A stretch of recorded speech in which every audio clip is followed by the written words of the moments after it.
6 years ago, Ellis Hammond's entire mission changed.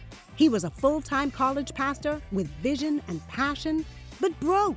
Now a full-time real estate entrepreneur, Ellis is the founder of Kingdom Real Estate Investors, the #1 community for faith-driven leaders impacting the world through real estate investing. If you're a kingdom-minded real estate investor or entrepreneur seeking to advance God's kingdom outside the church walls, welcome to the Kingdom REI podcast, where Ellis interviews Christian entrepreneurs and investors focused on advancing God's kingdom through real estate investing. Enjoy the show.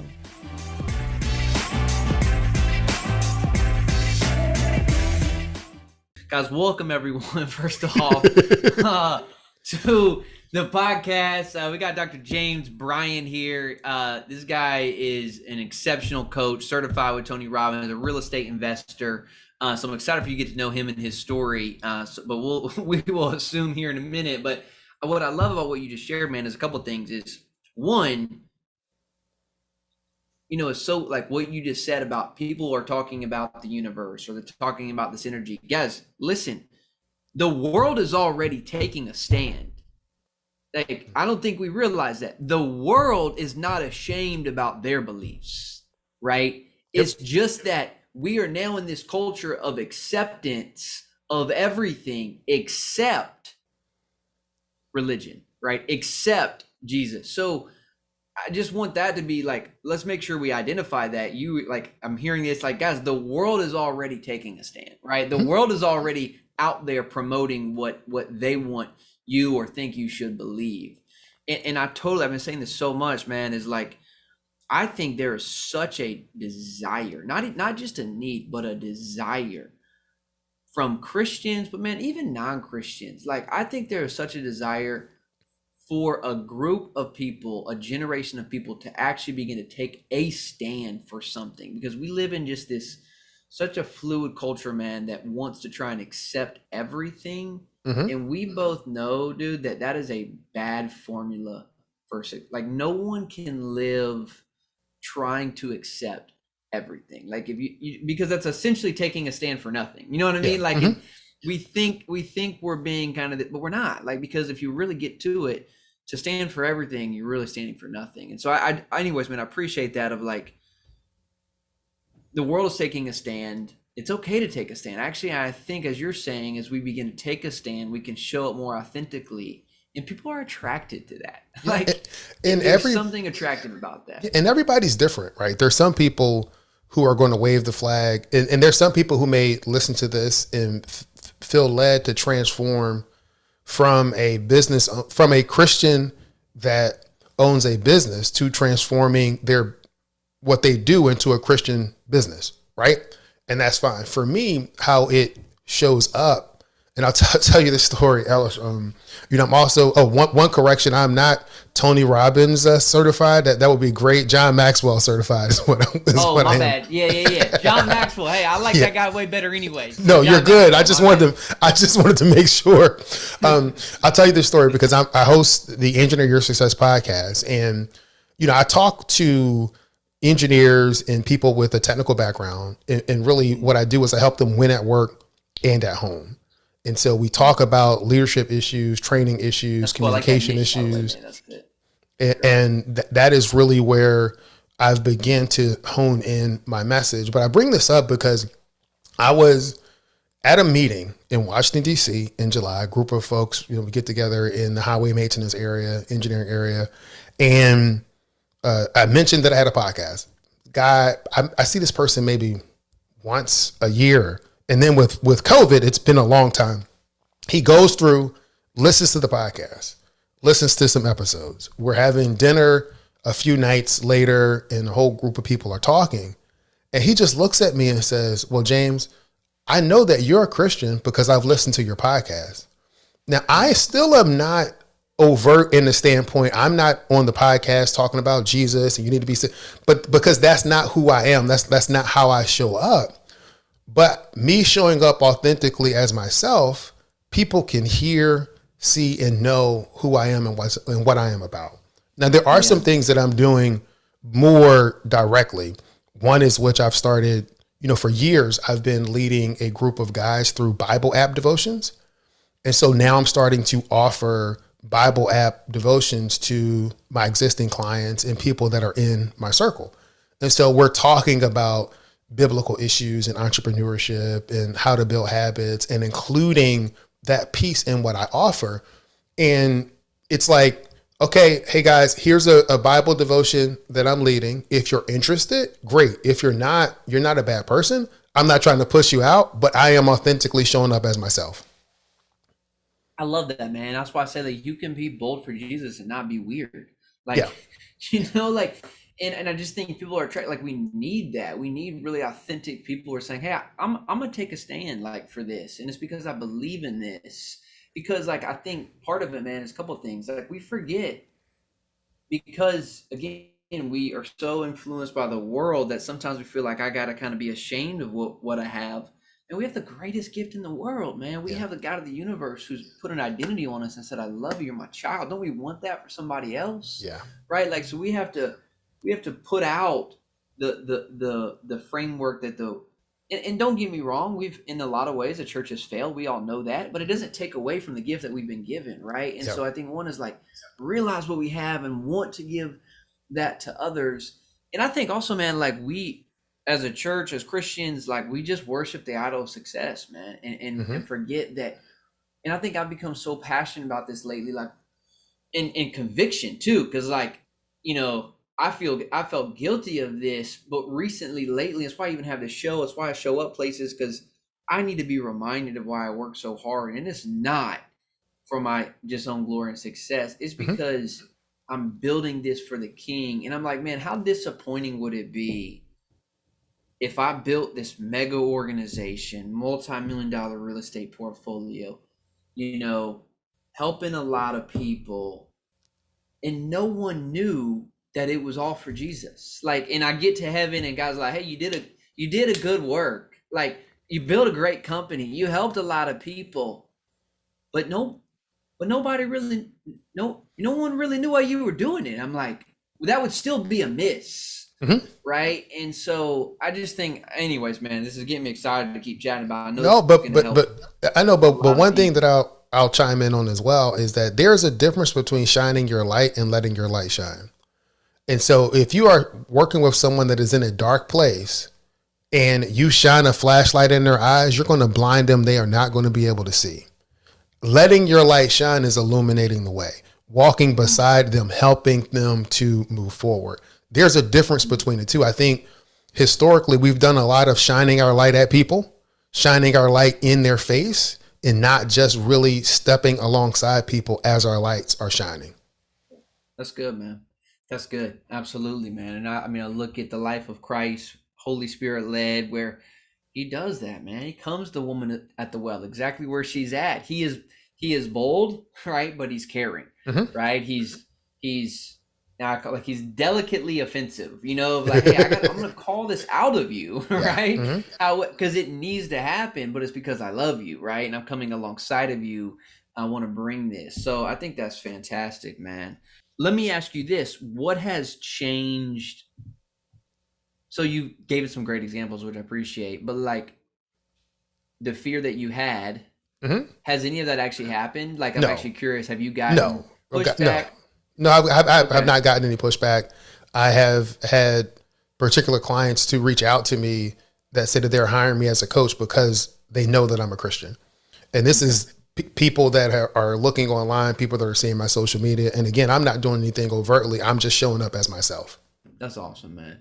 So the reward has been actually maybe more clients or more clients ready to work with you, like an easier sell because, hey, James, my guy. Yep. Yeah, because I've had people actually say that, and that's really been for me a blessing to have someone say, hey, I've been watching you. I've seen the things you're talking about online. I've listened to the podcast. I can tell that you're a Christian. I want to hire you as a coach. That's awesome, man. Dude, let me just stop and pray for this episode, man. Like that's the Lord to bless it. God, we give you thanks for today. Thank you for Dr. James Bryant. Thank you for his work. Thank you for the way you're working through him in the lives of people.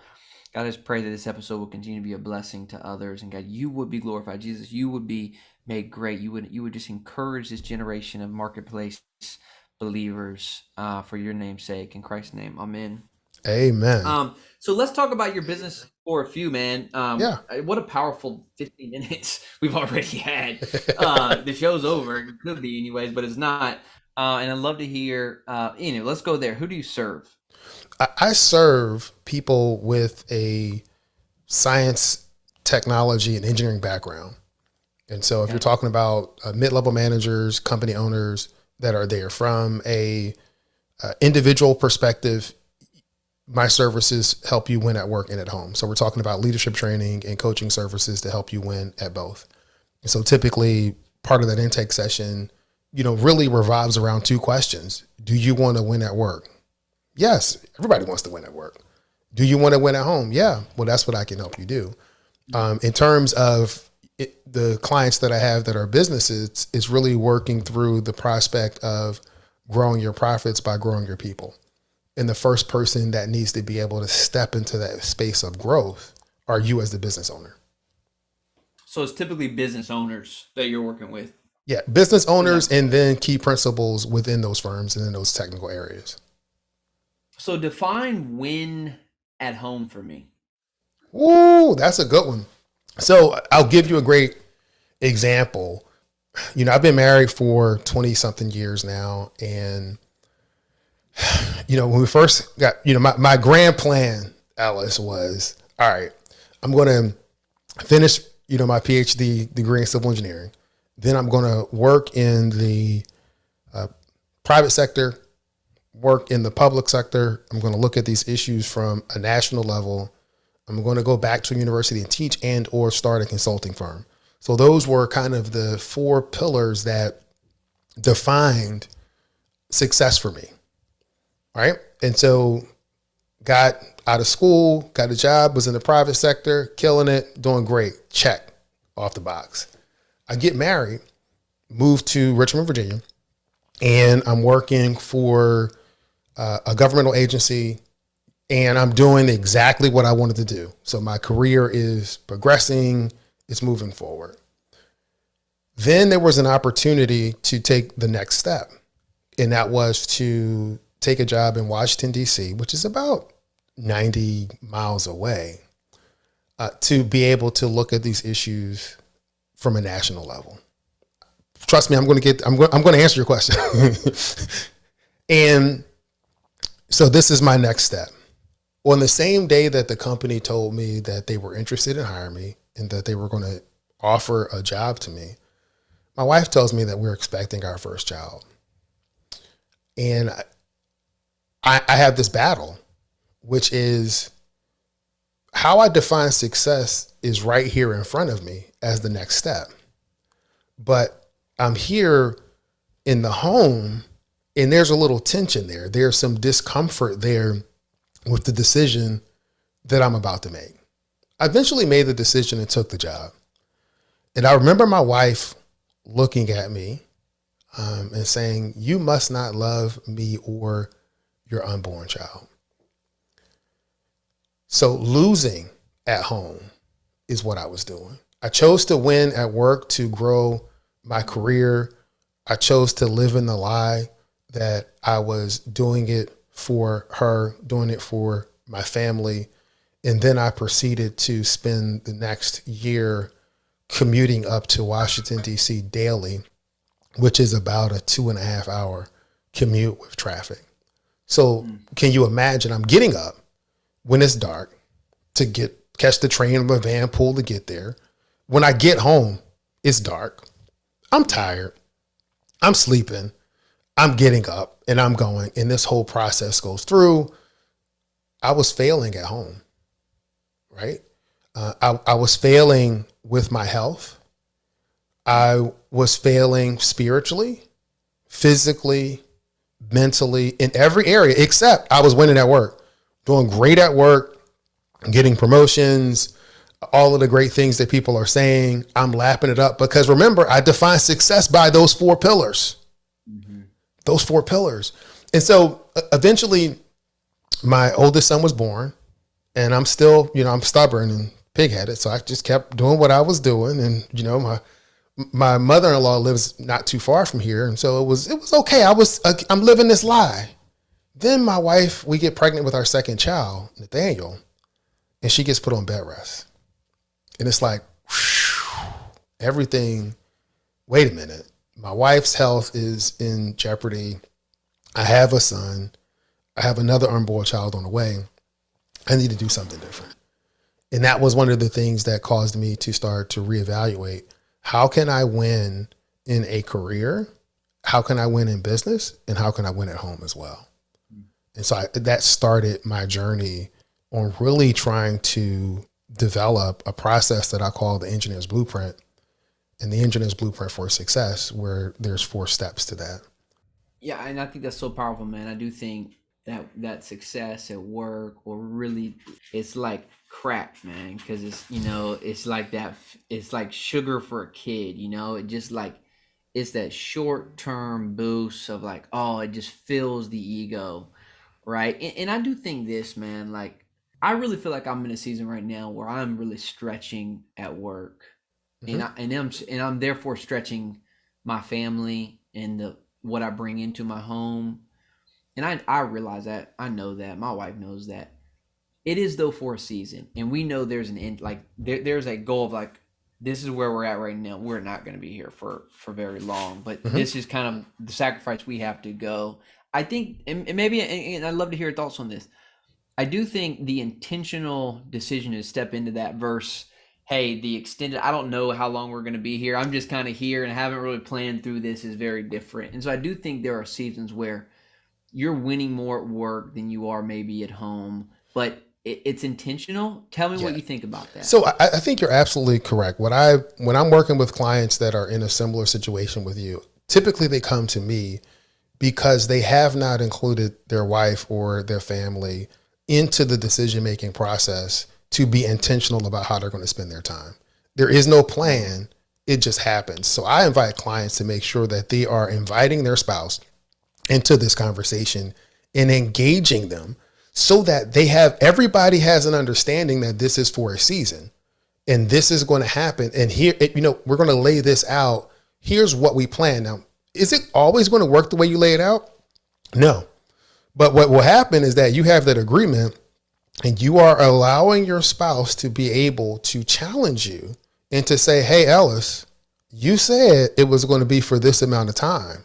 Yes, it's not working. Yeah, there is accountability there. When we don't invite that other person in, then there's no accountability, and we just keep floating on, and you could hit the goal or not, but that accountability is key. Yeah. So let me ask you this, man, to wrap this thing up. People, this, I just kind of act like this is a real estate show. This ain't no real estate show, but I do like to sometimes talk about real estate. So where does real estate fit into winning, man, right? In your process of how you help folks. Talk me, I'd love to hear that in your own life, kind of how you're leveraging real estate to really accomplish your goals. What's that look like for you? Real estate for me is a wealth generation tool. And so I'm a multifamily real estate investor. I've invested in 4 small to mid-size complexes, 4 complexes, 85 units total over the past 4 years, and continuing to expand my real estate and multifamily portfolio. I use that more so for wealth generation. I mean, the cash flow is good, but I'm doing it more of a long-term appreciation play for that particular pot of money. Mm-hmm. Are you partnering with others on that? Do Yes. you just buy those outright on your own stuff? What does that look like for you? Partnering with others. Typically we're putting together an LLC. Everybody's active in that actual, in the purchase or in that company, and we all have active roles in that. Then just continuing to be there to help out the asset manager, to come to the meetings, to make sure we're doing what we need to do and we're meeting our goals. Smart. So someone's technically kind of lead in the terms of they're the ones maybe more full-time on this, where you're not full-time on this, but you're still active. It's a JV. It's a joint venture. Partnership. Yep. Yeah. And I think that's so smart. And I always say, like, one of my first rules of real estate is never use just your own money, right? Mm-hmm. Like, because You can just buy better real estate. You can buy, you get better financing instead of most folks like, well, I need to get into real estate. Maybe I should go buy a single family home. It's like, no, like collaborate like you're doing. Put your money Yeah. together with some friends. You don't have to go be part of a syndication if you don't want to, even though I think it's a great vehicle. Go joint venture. The reality is don't use your own, just use your own money because of, I mean, and maybe you can attest to this, of the access to greater deals you get when you When you can pull your joint resources venture with together, yeah, when you pull your resources together and you're doing joint ventures, it's not just about the money, it's also about the strengths and weaknesses of the team. them. And so just like if you are, looking at anything else, different people will look at a particular deal from a different perspective. Some people, one person may be really good at underwriting, general underwriting, being able to tell you what's going on. Another person may be the guy that you need when you're doing the inspections and you're trying to do your due diligence and chase some things down. It may not always be the same person. And so you want to be able to pull the team members around you to be able to shore up those areas that's not your strength. Yeah, that's great, man. I totally agree. I love that. So, hey, before we go, the engineer's blueprint. 1, focus on what matters most to you. Oh, 2, you're giving me. I thought that was a teaser, right? No, I 2, thought you were going to tease 2, me into that. So no. Wait, hold on. Give me the 4. Give me the 4. All right. 1, you want to focus on what matters most to you. First step. Okay. Second step, you want to visualize what success looks like. In my case, I had to revisualize success and change it from my 4 pillars to a picture of what winning at work and at home look like for me. And how did I get there? How often do you revisit the visualization? Quarterly. Okay. Quarterly. And we can talk about that in a little bit, but let me finish giving you the steps. 3rd, design a plan. And then the 4th step is you got to execute that plan, because if you don't execute, you're not going to be able to achieve your goals. But I go through, annually I'll do a visualization, and then I'm revisiting that every quarter as I'm looking at my goals. So I have the big thing of what I'm shooting for, right? That's their vision board. This is what I'm doing. And then as we're moving forward, you're making, at least for me, making adjustments and changes as life happens. Yeah, I think that's so good, man. I need to practice more visualization. I need to visualize more, man. I think that's so powerful. I think there's something. I do think, I've read, maybe the science behind this. Like the brain can't tell between what's actually happening versus what you're visualizing, right? And so that's so important, man. I think to train, and like when you're in that hustle mode, that grind mode, where it's like, how am I going to get out of that visualization of where I want to go? It is a stress reliever. Like, it's like, no, this is why I'm pushing for this. This is why I'm fighting for this, because I know it's on the go. And to your point, like most of us never are intentional enough to really ask the question, what am I doing this for? And I think that's where burnout comes from, man, because people ask me like, Ellis, how do you do so much? Like, how do you work? You got 7 things going, you got 2 companies. I'm like, it's because I know, like, I have this vision of what we want to build. Like, it's, even though I'm working, so it doesn't always feel like that, man. I'm so excited to like put all this together and see all these people, being impacted in this podcast show, right? And our investors, because I'm like, the work is the build, man. And it's like exciting because I'm like, I'm getting closer. Yeah. Look where I started. I'm getting, what I mean? It's the intentionality of like, I know where we're heading. And I think that's so key. No, I absolutely agree with you. I think having those visual cues, like you can develop a vision board. I've been taking people through a process of putting together a vision board, work through that. And then there's the whole process of writing your vision, these visioning exercises. One of the things that you can do is to write a letter to yourself from 10 years in the future, and to be able to talk as if you have already accomplished the things that you want to accomplish. That's good. I like that. And you're really beginning to put those seeds in place for who you want to be. Because ultimately, you are not going to accomplish your vision as the person that you are today. You'll accomplish your vision by looking at the perspective of the person whom God is going to transform you into. Mm-hmm. That's good, man. I like that. I'm going to do that. I'm going to write that letter. That's actually an application for me today. So thank you. I know, seriously, I'm going to write. You text me in a month, I'm going to write that letter, man. That's good. Dude, so the Engineering Your Success podcast, guys, Engineering Your Success podcast, that is, if you want to continue continue dialogue in this conversation, that's probably a great place to start. Where else do you recommend folks go and follow up with you? On LinkedIn. I'll include the link to my LinkedIn profile as well as to the Engineering Your Success podcast. But that's the best place for people to find me. If you're looking for me online or my website, it's really simple but long. winatworkandhome.com. Win at work and home. And home. .com. That ain't that hard. All right, guys, I'm gonna link all that into the show notes. winatworkandhome.com. I'll make sure we got his LinkedIn and the profile, and man, I'm gonna put your podcast in here too, so folks can go check out your podcast show. Oh, thank you. Well, because I know that's bringing huge value, and man, I'm grateful for this. This served me today, so I really appreciate how you showed up for our audience, and I hope folks get in touch with you. Yep. All right, man. Thank you. Hey guys, if you enjoyed this show, don't forget, please promote this. Let folks know that you're listening to this episode so that they can hear about this episode. We are ticking closer to 100,000 total downloads, which is a big win. Yeah, it is. Win. So we love your help in that. We'd love your help to help us get to that. We'll celebrate. And again, that just allows us to continue to bring on fantastic guests. So if you're a listener to this show, don't need your money, but I do need your support. And so make sure you help us out in that. Appreciate everybody. Talk soon.